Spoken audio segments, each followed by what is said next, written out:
Happy Sunday morning, everybody. Breaking news in the garage area. Saturday, August 23rd, starting at 8 a.m., big garage sale right here at my race shop. Now, we'll be racing Peebly that night, so I'll be getting the car ready on that day. But big garage sale. I told my wife and her mom, I said, listen, we're clean people.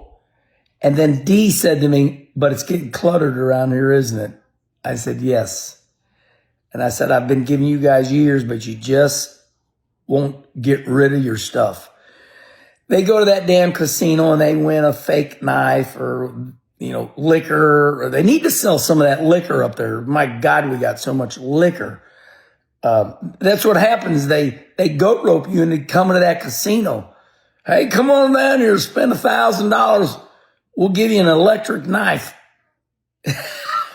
But we just got stuff. Puzzles, and Kim's been collecting clothes forever. My God, she's cleaned out her closet. It's a massive amount of stuff. I'm selling some stuff too. I don't know what I'm selling, but I got stuff. So come on out. August 23rd is my birthday. It's going to be my birthday. We're racing Peebly that night. And it's a garage sale, August 23rd, 8 a.m. Come on up here. Have a good time. Okay. Sip of coffee. Last night, Highland, Illinois, Highland Super Speedway. 29 cars. First heat, I started fifth and I won. That was the most passing points, so that put me on the pole for the feature. I led about half this feature, and this kid come blown by me like John Force. He was ripping the lip, dirt was flying, and I didn't have nothing for him. Then all of a sudden, I started catching him and come down the back straightaway to the checkered flag tied. Come off at turn 4, and I didn't see him, but I knew he was going to come back.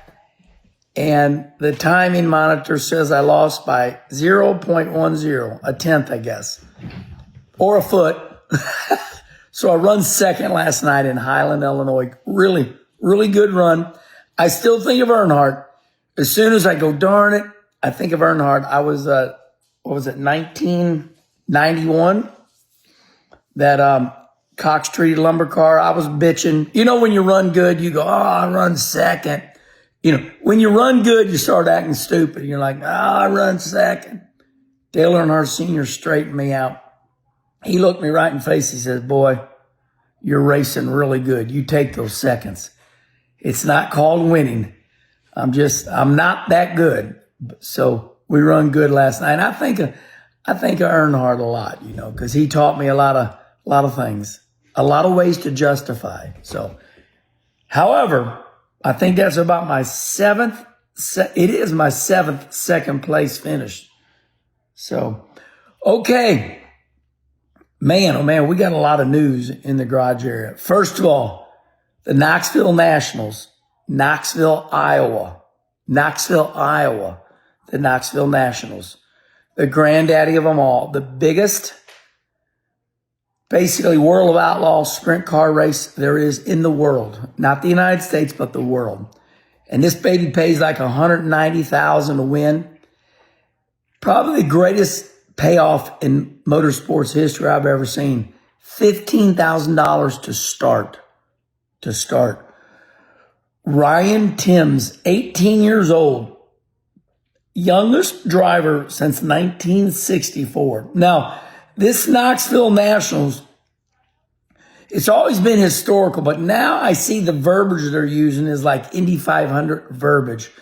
They're using like, how when something's real legendary and they start, the 64th running, like Churchill Downs. So I noticed that they're starting to do that at Knoxville. They're starting to use everything in legendary voice terms. So the Knoxville Nationals is their granddaddy. And this 18-year-old kid that we all know, but never saw it coming. I know his dad a little bit. I've never met his dad, but his dad called me. 6, 7 years ago. His dad called me wanting to sponsor me.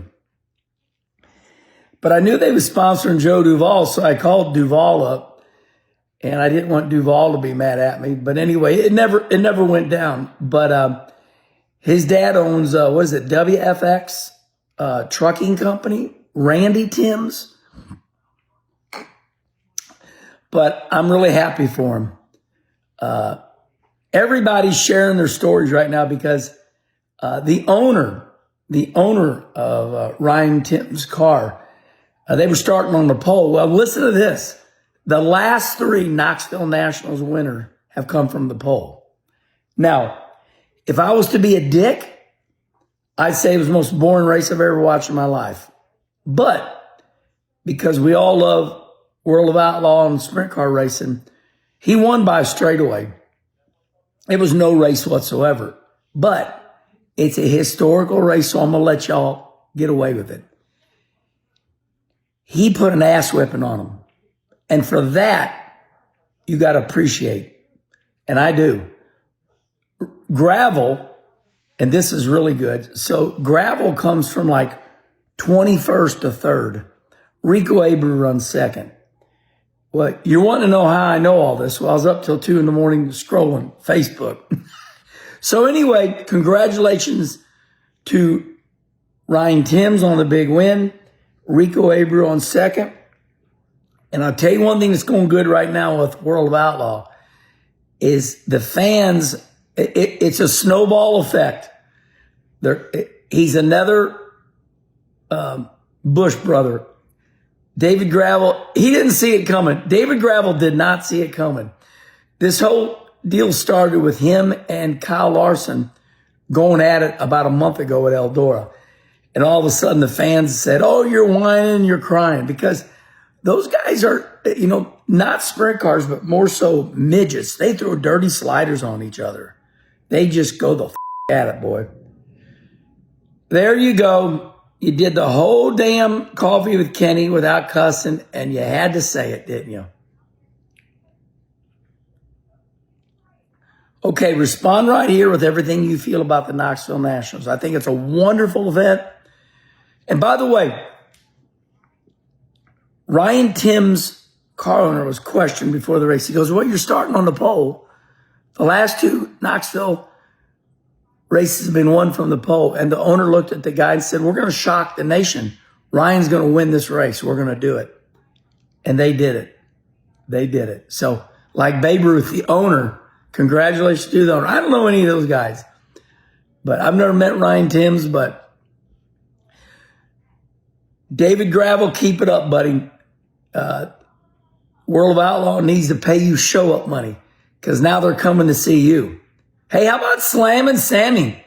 How about Slam and Sammy? And now Slam and Sammy Swindell adds to David Gravel's legendary status. Now, Sammy gets by earlier in the week, on the bottom or wherever, and Sammy Swindell goes, if I was in his car, I'd kick his ass. Hey, it's good to see the old man feisty. I never saw that coming. I never saw Slam and Sammy still racing. Kinzer quit at 60 years old, and Sammy reminds me of Billy Moyer, the dad. Billy Moyer just shows up every once in a while. And, those guys are so great. Hall of Famers. They'll show up every once in a while, and just when you think they're down and out, and they'll have a flash of their legendary status. So sprint car racing got a lot going on right now, a lot of entertainment. So, all right. Connor Zilisch. Damn. We're switching subjects. The Xfinity race at Watkins Glen.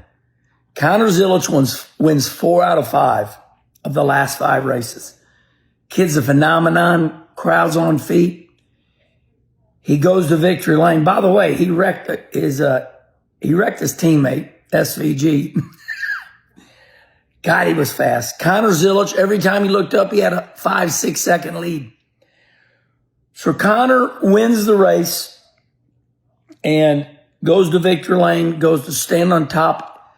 his door, not the roof, but the side of his door, and loses his footing, falls down, and his foot gets stuck inside the car. One of his legs gets stuck inside the car, and he falls down.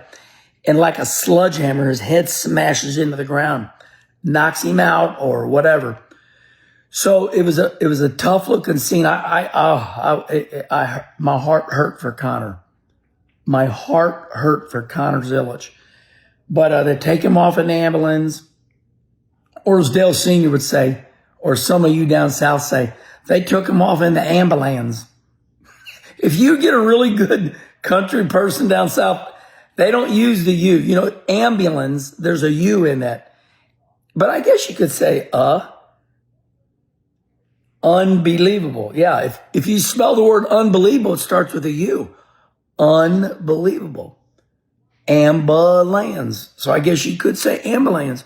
Earnhardt would say, I don't need to get in that ambulance. Get out of here. So the ambulance takes Connor Zilisch to the hospital, and he's got a broken collarbone. I'm going to leave you like this, something that I really liked. He's starting 25th. He qualified 25th for the Cup race today, Connor did, but they just withdrew from the race.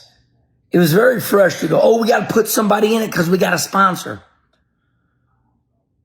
So Trackhouse race team said, no, we're just going to withdraw. So instead of 40 cars starting the Cup race day, there'll be 39. So that's really nice. That's very rare, very refreshing to see, and shows a little bit of respect to Connor too. So, all right, everybody, respond right here. We talked about it all. Remember, August 23rd, 8 a.m., 8 a.m. Slow down, Herman. Slow down. August 23rd, 8 a.m. here at the shop. Big garage sale. It's my birthday, and I'm racing that night. It's going to be like a big fair. We have everything going on. I'll let you come in my race shop. How's that? And we'll sign autographs, whatever we got to do. Have a great Sunday.